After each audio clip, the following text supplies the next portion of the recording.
Success Mantra, V shape future. Hi, dear aspirants. This is your law faculty, Advocate Vivek Sharma, and we are here with the new topic under the concept talk series. And the concept of the day is nuisance. Before understanding the term nuisance, we should understand that under which subject या under which law nuisance shall be dealt. Nuisance को किस subject में deal किया जाता है, सबसे पहले हमें यह समझना है। तो देखो कंफ्यूजन ना रहे इसलिए मैंने पहले ही लिखा वहां पर कि न्यूसेंस दो तरीके से डील किया जा सकता है। ये सिविल रॉन्ग भी हो सकता है, यानी सिविल लॉ में भी फॉल कर सकता है। अगर ये सिविल लॉ में फॉल करेगा तो हम बोलते हैं ये टॉर्ट सब्जेक्ट के अंडर आएगा, ठीक है। और हम आज इसको इसी टर्म में पढ़ेंगे कि सिविल रॉन्ग होगा तो क्या होगा, क्या प्रोविजंस है, कैसे डील किया जाएगा। और अगर आप इसको क्रिमिनल केस में लेकर जाएंगे, क्रिमिनल साइड पर लेकर जाएंगे तो ये क्रिमिनल रॉन्ग भी हो सकता है। बस होता यह है न्यूसेंस एक पब्लिक रॉन्ग या फिर क्रिमिनल रॉन्ग तब बनता है जब आपका किया हुआ न्यूसेंस पब्लिक एट लार्ज को अफेक्ट कर रहा हो, ठीक है। आपके किए हुए किसी भी काम से अगर पब्लिक एट लार्ज को नुकसान हो रहा है तो वो न्यूसेंस की कैटेगरी फॉल कर जाती है क्रिमिनल लॉ के अंडर, ठीक है। क्रिमिनल लॉ में कहां दिया हुआ है तो एग्जिस्टिंग आईपीसी जो है 1860 की जो अभी तक चल रही है उसमें सेक्शन 268 के अंदर पब्लिक न्यूसेंस की बात की गई है, ठीक।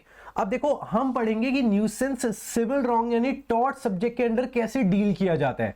तो देखो न्यूसेंस का मतलब क्या है, सबसे पहले हम ये देख लेते हैं। तो देखो एक चीज हमेशा याद रखो, न्यूसेंस का मतलब होता है कोई भी ऐसा काम या कोई भी ऐसी चीज, एनीथिंग विच एनॉयज, जो परेशान कर देती है, ठीक है। एनीथिंग एनॉयज या फिर नुकसान पहुंचा रही है, हर्ट्स, ठीक है। और दैट विच इज ऑफेंसिव, जो कि ऑफेंसिव नेचर की है।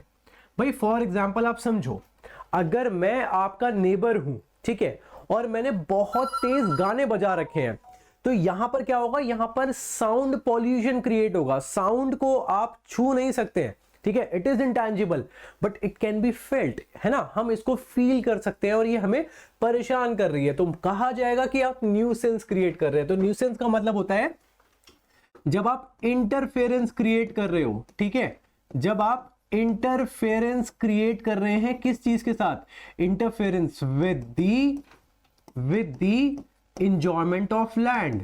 भाई सामने वाले का राइट है, क्या राइट है कि अगर उसके पास लैंड है, वो लीगली पोजेस कर रहा है, उस लैंड को लीगली होल्ड कर रहा है, तो वो उस लैंड को एंजॉय करने का राइट रखता है, peaceful enjoyment of property. But आप उस एंजॉयमेंट में इंटरफेरेंस क्रिएट कर रहे हैं और वो इंटरफेरेंस भी कैसी है, अनरीजनेबल है, अनजस्टिफाइड है, ठीक है।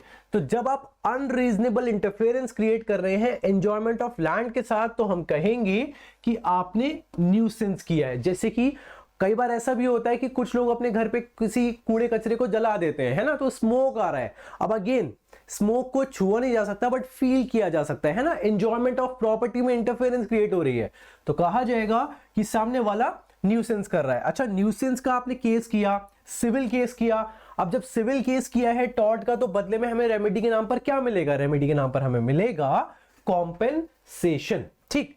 अब कॉम्पेंसेशन अगर चाहिए तो क्या प्रूव करना पड़ेगा, तो point number 1, he must show special and particular injury to himself। अब देखो मैंने ऐसा क्यों लिखा, देखो यहां पर क्या है, यहां पर आपको यह शो करना पड़ता है कि आपको जो इंजरी हुई है, इंजरी का मतलब आपके जो राइट्स वायलेट हुए हैं, ठीक है।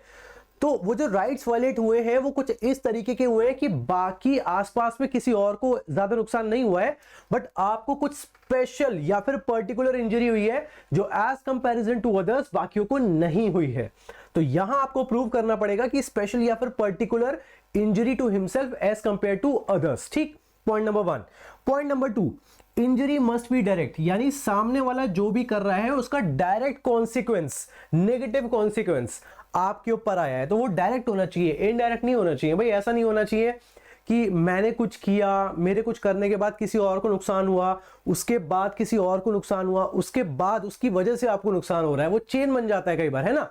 तो वो चेन की वजह से आप मेरे ऊपर केस नहीं कर सकते, मतलब थोड़ा सा मुश्किल हो जाता है प्रूव करना कि क्या वो चेन डायरेक्टली मैंने ही क्रिएट की है या उसमें और भी फैक्टर्स इंटरवीन कर रहे हैं। तो यहां पर आपको यह प्रूव करना पड़ेगा कि अगर मैंने इंजरी की है तो इंजरी डायरेक्ट होनी चाहिए। डायरेक्ट मतलब मेरी ही वजह से हुई हो, मेरे ही काम की वजह से डायरेक्ट इंपैक्ट आपके ऊपर आ रहा है। ठीक है, पॉइंट नंबर 2। अब इसमें एक चीज और याद रखिएगा कि इंजरी जो होती है, ठीक है, that must be of substantial character, यानी अच्छा खासा दिख रहा हो। ऐसा ना हो कि बहुत ही नॉमिनल सा है, कोई ऑर्डिनरी प्रूडेंस का बंदा कभी भी केस नहीं करता ऐसे केस में, तो वो नहीं होना चाहिए। यानी ऑल टुगेदर न्यूसेंस का केस कॉम्पेंसेशन के लिए सिर्फ तब किया जा सकता है जब आपको कोई स्पेशल और पर्टिकुलर इंजरी हुई हो। Point number 1।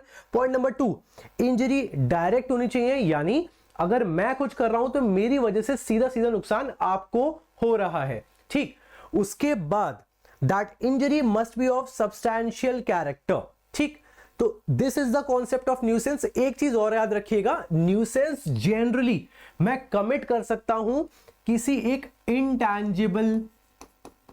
इनटैंजिबल थिंग के साथ। ठीक है, जैसे कि अभी मैंने आपको 2 एग्जांपल दिए, स्मोक या फिर नॉइज। ठीक है, तो इनटैंजिबल थिंग के साथ जनरली न्यूसेंस को कमिट किया जाता है। ठीक है, I hope you got the idea of the concept of nuisance under the law of टॉट। Okay, in the further video we will discuss the concept of trespass and will compare कि nuisance और trespass अलग कैसे हैं। ठीक है, बने रहिए। Thank you.